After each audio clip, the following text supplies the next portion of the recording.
c'est le sens, tu vois. Quel sens tu donnes à ta vie? Qu'est-ce que tu fais de ta vie? Tu vois, vu que c'est un goût goût sucré, salé, peu importe, mais que c'est un goût plaisant, quoi. Tu vois ce que je veux dire? Donc c'est ça que j'essaye de véhiculer et moi, c'est la musique qui me permet ça, en fait. Tu vois.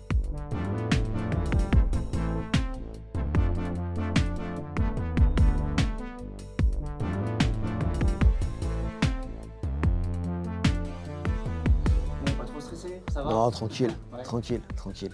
T'as l'habitude déjà de ce genre d'exercice? Non, pas trop, mais honnêtement, voilà. De toute façon, quoi qu'il arrive, il faut passer par là. De montrer aux gens le travail qu'on fait en sous-marin, à un moment donné, il faut qu'on puisse l'amener à la lumière.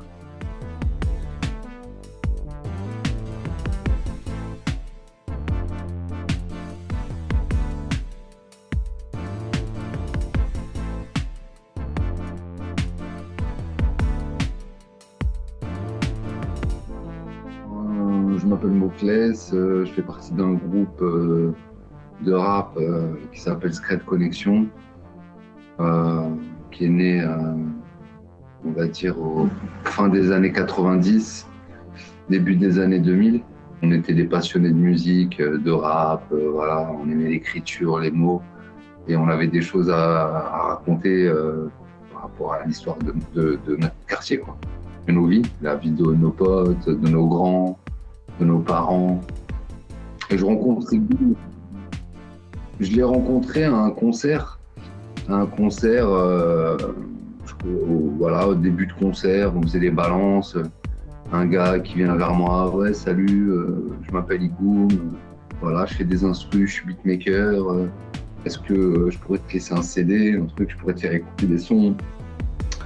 Moi, je lui dis, pas de souci, donc voilà, hein, t'as vu, après, moi, à cette époque-là, je vais pas te mentir, j'étais friand de rencontrer des gens.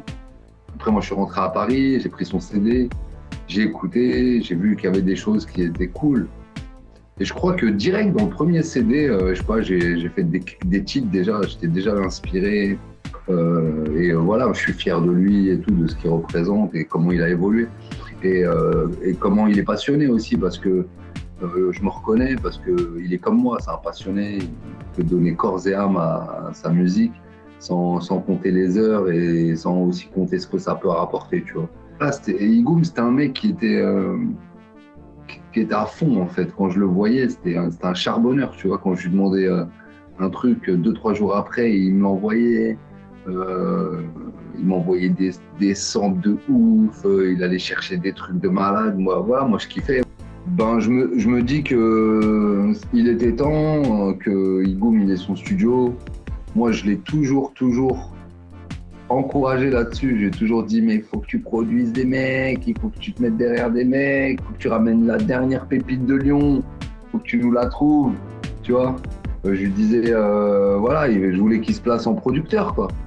C'est pas qu'en beatmaker, parce que c'est important d'évoluer dans ce métier, tu vois. Sinon, on prend tes forces et après t'es cuit, tu vois. Tu sais, chaque chose, elle doit se faire, elle a un timing, tu vois. Il y a des moments où c'est pas le bon moment, tu vois. Il y a d'autres priorités dans la vie. Et je pense que Igoum, c'est un bonhomme, tu vois. C'est pas un mec, il est là, il va fuir ses réalités. Donc, je comprends que parfois, on puisse se sacrifier sur des choses, et je pense que c'est ce qu'il a fait. C'est ce qu'il a fait.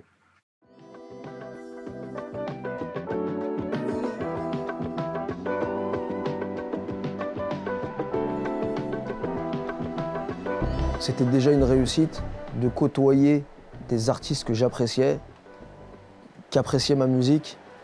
Dans l'entourage de la Scred, il y avait Willy, qui était voilà, un ami et un mec de son quartier, qui par la suite donc, a toujours fait partie de leur projet, aussi lui dans l'ombre, et qui rappait aussi d'ailleurs. Et puis après lui, il a évolué vers de la production business, et il a monté son label Y&W en 2009-10 par là. Ils avaient beaucoup de prod à moi, Donc ils m'ont sollicité en fait pour travailler avec eux justement sur les projets, leurs projets avec Gizmo. Et après ça en est suivi, on va dire presque 10 ans de collaboration sur tous les albums de Gizmo, tu vois. Alors Guiz, j'ai remarqué en préparant l'émission, en retrouvant des vieux morceaux, que t'es finalement assez fidèle, notamment à des beatmakers. Il y a Igoum, toujours. qu'on retrouve sur... Depuis Normal, depuis 5-6 ans. Hein, il fait des depuis sons, le premier album. Depuis le premier. Ouais. J'ai toujours par contre eu une envie de faire mes propres projets en fait, tu vois.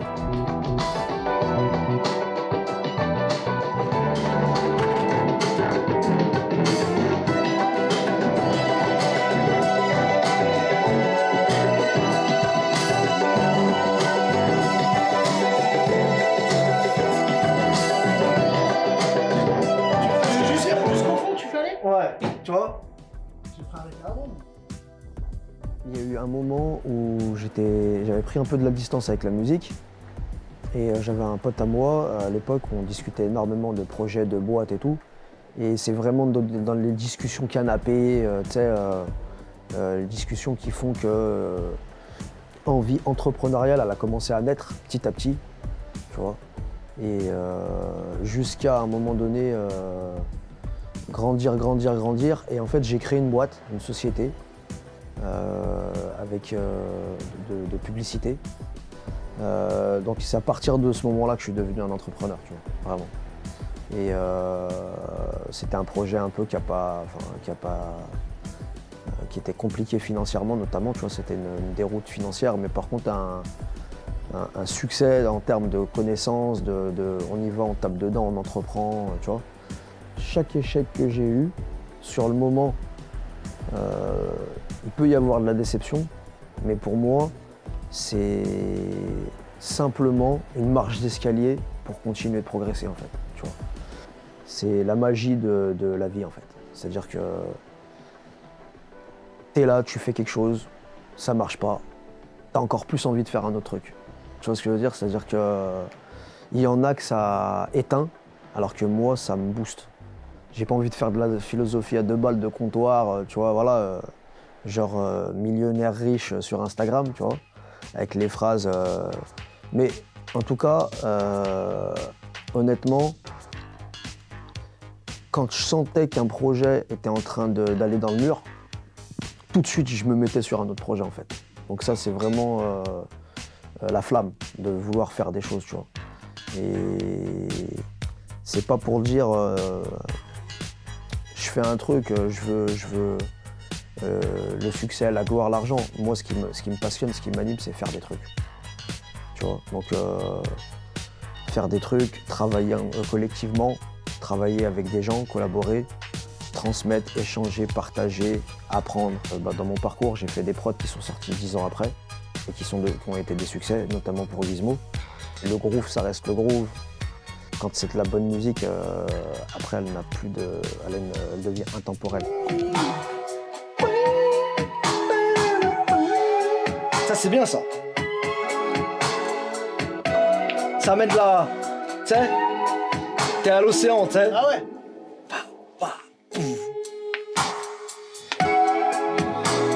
Putain, trop beau, ce truc.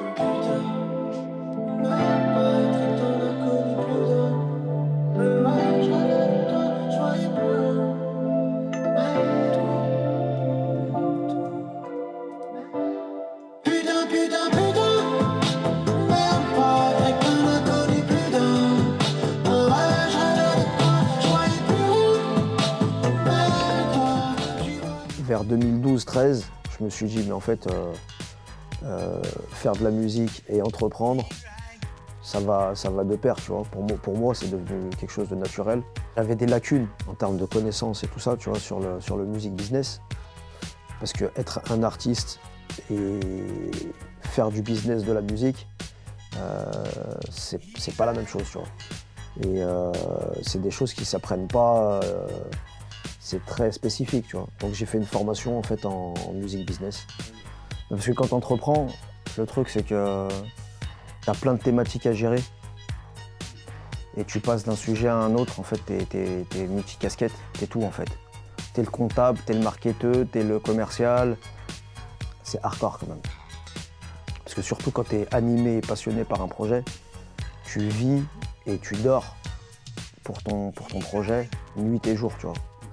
C'est pareil quand tu es un artiste.